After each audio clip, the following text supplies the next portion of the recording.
Hey everyone, it's Mr. Wildboy94. I hope you're doing well today. I have a book review for the second book in the Orangefield, I think is what it's called, series or trilogy or whatever you want to call it. I assume one of these days there could be a fourth book. I'm currently reading the third book, but however, this is a review for the second book, like I said. Al Sarantonio's Hallows Eve. Really, once again, great cover, man. Great cover. Very short book, about 350 pages long. Yeah, they're about 330. Look at that cover, man. Look at that scarecrow. Tell me that's not such a cool cover. I really, really, really like that cover. Hallows Eve. This is not like the first book. Of course, I have the other two books sitting here. The previous book I reviewed was Horrorween.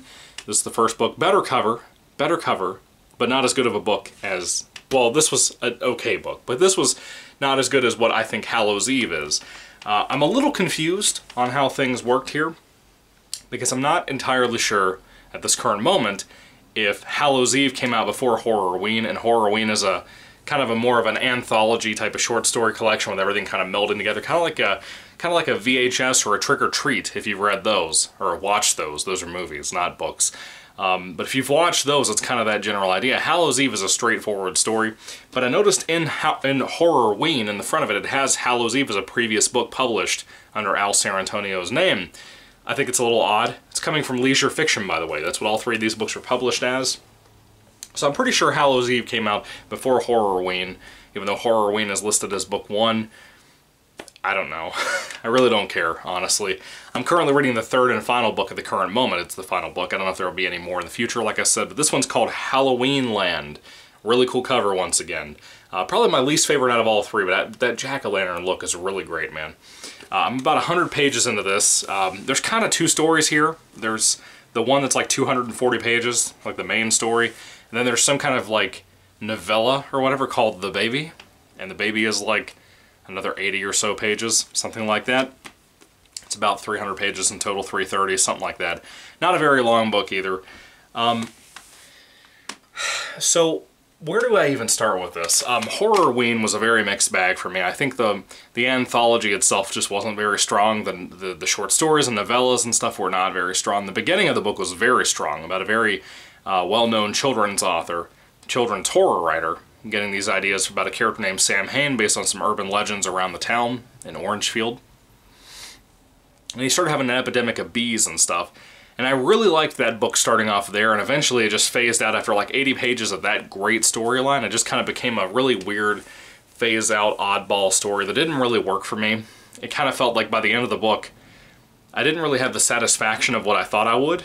It just wasn't very good. Hallows Eve, I think, is just... It's slightly better. It's slightly better. Honestly, slightly better. For 330 pages, I feel like there's not enough development here. I also feel like the book kind of goes on a little too long. I know that's hard to say both of those things in the same sentence, but that's kind of how I feel. Hallows Eve essentially is about a guy named Corey Fader coming back to his hometown in Orangefield, where he kind of thinks that his house was haunted. It kind of reminds me of that movie House from the 80s. Really good horror comedy if you haven't seen that one. That's a really fun one. It reminds me a lot of that. I recently saw House for the first time, and I realized as I read this book how much it seems to have a love for that movie, House. Hallows Eve is mainly about Corey coming back to town, dealing with these visions and stuff that he would see. They're not like a psychological, break. It's actual supernatural stuff happening in his old hometown. Of course, we know from the first book, Orangefield has a lot of weird things happening, and it's specifically, sightings of a thing called Sam, or Sam Hain, based on the pagan whatever. In this case, it's an entity of some sort with a kind of a dead white face with a red smile and hood up and all kinds of stuff like that. He just kind of is like a ghostly type of figure, some kind of spirit. And I was not a big fan of the first book. Al Sarantonio has a very weird, very dry writing style. Every once in a while he'll turn a phrase that's kind of interesting, a certain way. But most of the time I think he doesn't really hit the ball like he should. I like that he does shorter chapters. His chapters a lot of the time could be 2 or 3 pages long, and I don't mind authors who do that. And actually a lot of the time I like that more. I think the transition from scene to scene or place to place is a lot smoother in books that do that. It's kind of something I want to try sometime for my own writing when I start getting back into writing at some point. I'm really having that itch to write horror again. But I want to try that out again myself, just to kind of see if that helps me progress my stories a little bit faster. I don't know how people like Stephen King do it, where a chapter could be 50 or 60 pages long without any breakdowns or breaks at all. You know? I don't know how he can do that. And usually it's because it's filled with boring garbage that no one wants to read. Now, I think that Al Santornio is a master of not doing that.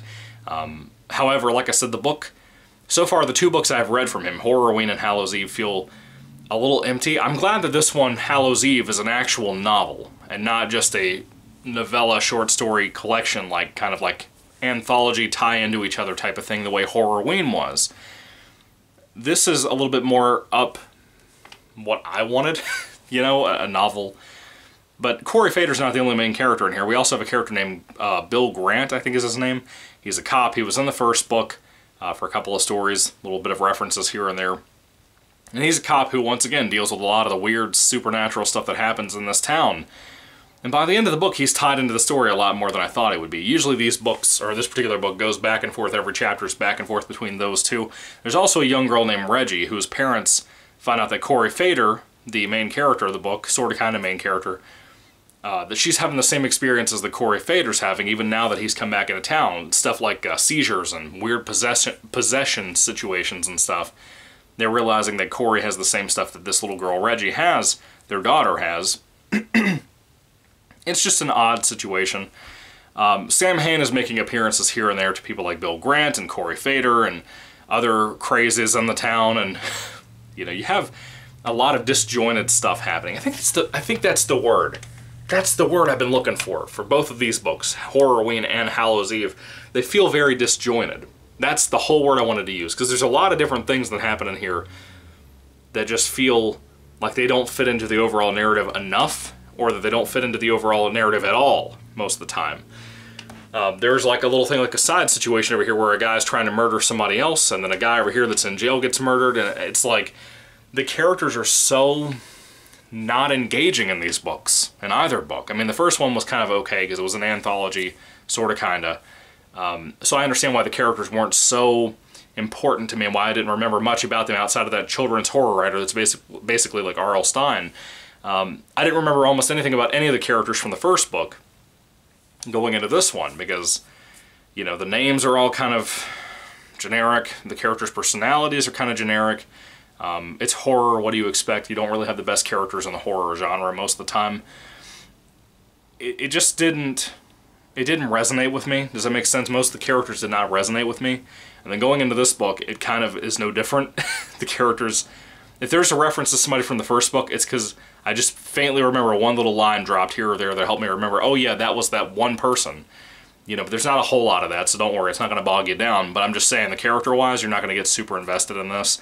Now, Corey Fader also has a friend that was in the first book, and her storyline here is really stupid. I'll be honest with you. They have a little bit of a history, and I forgot her name, so I'm not saying her name, but she's kind of like an ex-girlfriend type of character. That stuff doesn't resonate with me either. I think if I had to bet based on what I saw at the beginning of the Horrorween book where it says Hallows Eve, and a book that was a short story collection called Toy Box, were the only things Al Santornio had published so far, that may be the problem here, because I'm recognizing a trend so far. These first two books, Horrorween and Hallows Eve, feel very, very, very early in an author's career. They feel very early in an author's career. And I know he's still writing and publishing stuff from what I understand looking at my Kindle the other day. But Halloween Land, the third book, I don't know how long it came out after those other two books, but I'll tell you this feels much better. 100 pages in, this is so much better. It's not disjointed. It feels like a better book already. This feels more like a horror, like a Richard Lehman type of thing. So I do want to tell you, if Al Santornio comes across my reviews, I doubt he will, but if he does, don't take these to heart, because the first two books are a little rough. This so far is not rough. This is pretty solid. I'm really digging the Richard Lehman feel to this book. Really fits with that cover too. It looks like a very Richard Lehman cover, but it also feels like a Richard Lehman type of story. So this is way more up my alley. I want to tell you that right now. I'll be honest, guys, I don't really recommend you picking up Hallows Eve or Horrorween if you're going to read this series. If you're one of those types that want to read a series in order, you don't have to read these in order. You can read them out of order. It doesn't really matter. The first two books are not up my alley at all. I I'm just not impressed with them whatsoever. Halloween Land's been really solid so far, so hopefully by the time I get out a review for Halloween Land sometime soon, hopefully before October gets here in a few more days, hopefully I can talk about that, give you a really positive review, because I'm really digging that book. For the most part, you know what I mean? Like, I'm a little skeptical right now because of what San Antonio has put me through so far. There hasn't been a whole lot of gore or anything like that. There's been some decent scares, particularly in Hallows Eve. There was a really good scare in here about a black finger, which I'm not going to talk about because I don't want to spoil anything for you. I think my reviews are so long, people assume they're spoiler reviews, which is sad, you know, but they're not. I don't talk about spoilers. You know, try to avoid those as much as I possibly can. But in Hallows Eve, like I said, you mainly have Corey coming back to his hometown, his original home, and dealing with certain supernatural things he's hallucinating and seeing. Like, for example, there's like a scarecrow in a field that he sees that it like turns its head and looks at him and stuff like that. Bill Grant is seeing weird things. Of course, anytime it gets close to October and Halloween time, you start having weird things happen in this town. Like I said, Reggie's having weird things happening with her. I'm curious if the reason they named her Regina, or Reggie is her nickname, sometimes Gina she's called too. She has like a bunch of nicknames. I'm wondering if that whole Reggie thing is a reference to Reggie Bannister from Phantasm. That'd be kind of cool. That feels like a very October film movie as well. Anyway, so I'm glad this is more of a novel. I think it was San Antonio's first time messing with an actual novel, if I had to bet. It's better than what I was expecting compared to what Horrorween was, but it felt very lacking. And I will tell you this too. There's a character in here who is a spirit pumpkin entity type thing named John. And there's a twist involving John in like the last 30 pages of the book, or 50 or something like that. And I think that's probably one of the worst twists I've ever seen in my life. In any book, movie, anything. I'll be honest with you. And maybe if this was a kid's movie, which, by the way, these books, even though they're kind of more adult in a lot of ways, they feel like a kid's movie, like a Hocus Pocus type of thing, or like, not like that type of story like witches and stuff, but like that essence of storytelling. It's got a lot of horror to it, but it's kind of limited on what it does. It's stuff that you could see in a kid's movie, like a kid's scary Halloween movie. So that's weird to me. Maybe San Antonio secretly writes horror books for kids, like a Goosebumps ripoff or something. I don't know. But it doesn't feel like adult fiction most of the time, which is fine. I don't have an issue. I have a whole Goosebumps-focused channel, you know, on my other channel, Michael Goosebumps Fan. On my Michael Goosebumps Fan channel, I read a lot of Goosebumps. I read like a book a week from Goosebumps and upload reviews for them because I love those books. They're great. I don't care if they're for kids. They affect adults too. They're fun. They're funny. They're scary. Sometimes they can be gory nowadays because of the essence of what they allow nowadays in books and stuff. It's really cool. Really recommend Goosebumps if you're a fan of horror and you haven't read any Goosebumps in a while. They get some really good stuff out there. Or Stein has some really good stuff out there. This feels like if Stein was writing more adult fiction, not like the Fear Street series or like some of his adult novels, which I haven't read those yet, but still, it feels like a more adult thing from an R.L. Stein type of writer. So, you never know. You might have learned something about San Antonio in this review that I don't know about. I feel like the ending gets a little bit more fantastical in the sense of the book is not... It's kind of like the same situation with the first book, but even more so here. It's not just focused on a horror story. It's not a Pine Deep trilogy from Jonathan Mayberry. It's a little bit of a mixture of kind of the atmosphere of horror, a little bit of a feeling of dread coming through, a lot of decorations and stuff of Halloween being described, which I love all of that. That really works. San Antonio does such a good job with talking about the feeling of this month, the feeling of this Halloween time, you know, the candy, the costumes, all these different things. He really does a great job of explaining that and painting a picture of trees and everything. If you've watched Halloween from John Carpenter and you love the way it feels watching that movie, because of the look of it, it feels like Halloween, the texture of it, the atmosphere of it. You can almost smell the wood burning somewhere when you watch that movie. The book is like this too. San Antonio should have been a poet. You know, he could do really well with that over top of a narrative, you know. He could do both, but he could really pull that off, I think, too. If he hasn't done poetry before, San Antonio, you should try poetry sometime, my friend. You could do very well at that with the nature-type stuff you're able to describe a certain way. Anyway, the story's finale goes in more of a fantasy type of route. It's not just a supernatural horror story. It has more of a feeling that it drives towards a fantasy land type of feel. And there's not enough time spent there. But at the same time, I don't know what all we could do with that. There's not a whole lot that you can go in that direction and really thicken that up and develop that up. I think San Antonio, from what I'm telling so far, for my 2-book experience with reading San Antonio, currently 3rd book, I will say this. I feel like San Antonio has problems with making a full-fledged novel experience, at the current moment at least. Not where I'm reading Halloweenland. Halloweenland feels like an actual book, like a good book so far. But with Hallows Eve and with Horrorween, it feels like he struggles with making an actual full-fledged novel. An actual tied together, everything matters as one big whole piece type of novel. I've said this again a billion times on my channel. I will say it one more time, and many other times in the future. There are 2 types of writers in the world. The ones who do better at short fiction and the ones who do better at long fiction, as in short stories, poems, whatnot, versus novels, bricks, that kind of thing. San Antonio, as much as Horrorween is more of an anthology type of thing with short stories and novellas tied into the same type of story, it's kind of a novel, but kind of not. It's kind of like many novellas tied together, really. He wasn't great at that, but I feel like he could be great. Halloweenland is proving that he's doing better at novel stuff, because Hallows Eve, he proves that he's not doing so well so far, because he's not really letting his story thrive, you know? I think that's the big issue here. He's not letting his story thrive the way it should. And I have problems with this too, as a short fiction type of more focused writer. I can't really develop novels just because you have to have so much going. The only way to really thicken up a novel is to have more than 1 or 2 characters. You really, really, really have to thicken this up with a lot of other stuff going on. Events are my problem. Trying to make events tie in together and really make them feel natural, you know? That's my big issue that I struggle with tremendously. And I think San Antonio is a great example of somebody who has that same issue that I have with that.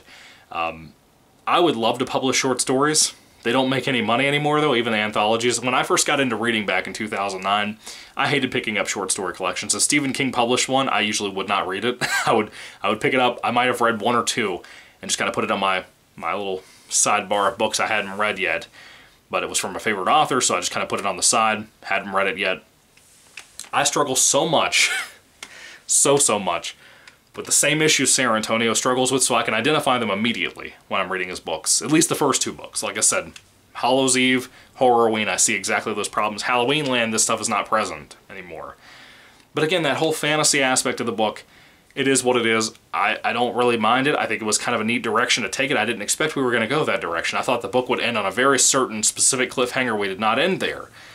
The ending of the book, like the ending, not the fantasy element type that I'm talking about, but the ending of the book, I think is, it's pretty much nonsensical, you know?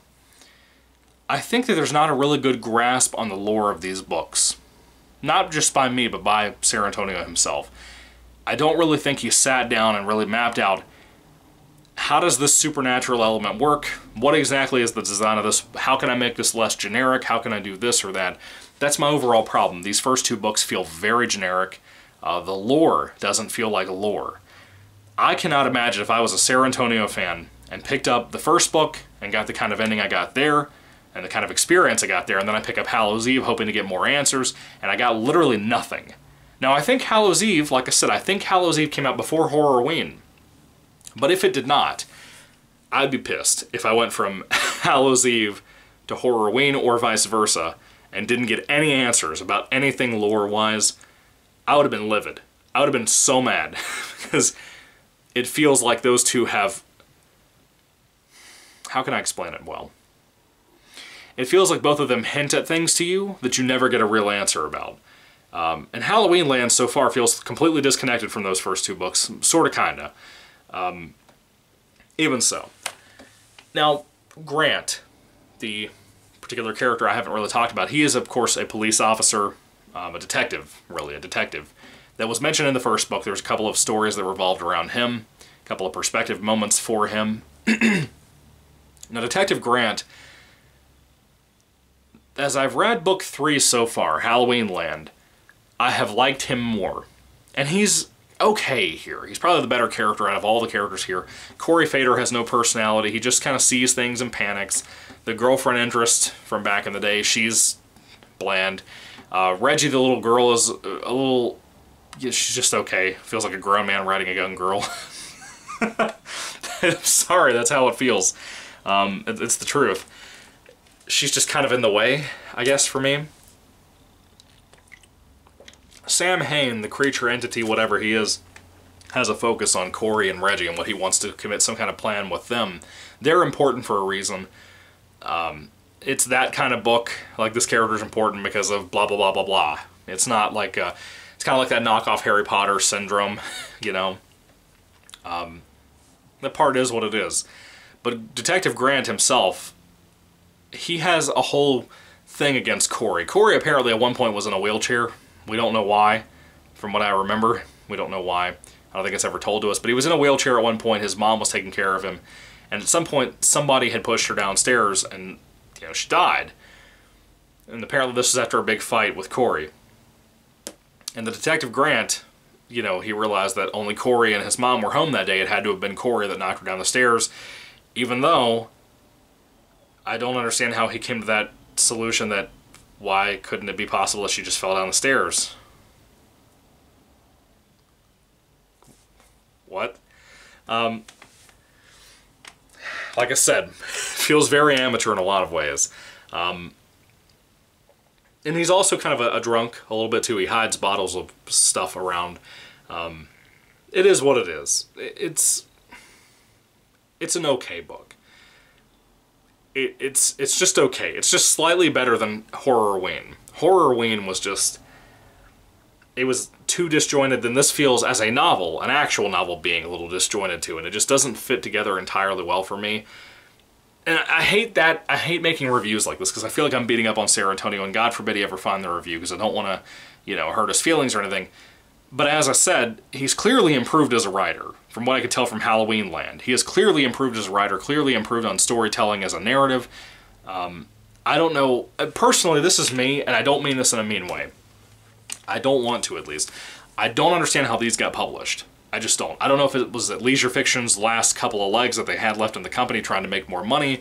They had some great covers. I love Leisure Fiction because of the Richard Lehman and Brian Keene stuff they put out back in the day. The great covers they always give us.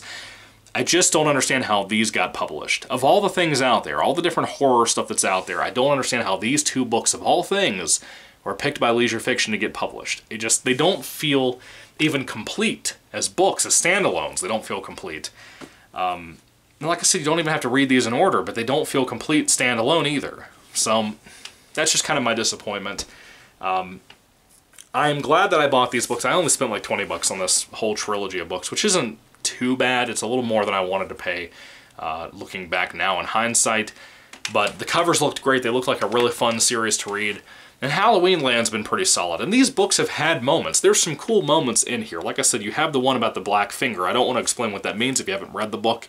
You probably won't after this review. But the black finger scene feels like something right out of House, that movie I referenced from the 80s. That feels very inspired by House. That was a great scene. The kind of fantasy parts of this book are really solid too. I really like those aspects. It's just not a great book. It's just not. There's some cool things here and there. Like I said, the scarecrow thing here on the cover is not really a prominent thing in the book, but there are some scenes involving that are pretty neat. That's really it for me, guys. I don't really have anything else to tell you about. I'm not in love with these books. I'll be honest with you. I do think that San Antonio's writing style has improved, like I said, in the newest book. It's better here than it was in Horrorween, and it's much better in Halloween Land, the last book, compared to these other first two. If I haven't already said that, I think I did. It's gotten better, for sure. His storytelling methods have gotten better, for sure, too.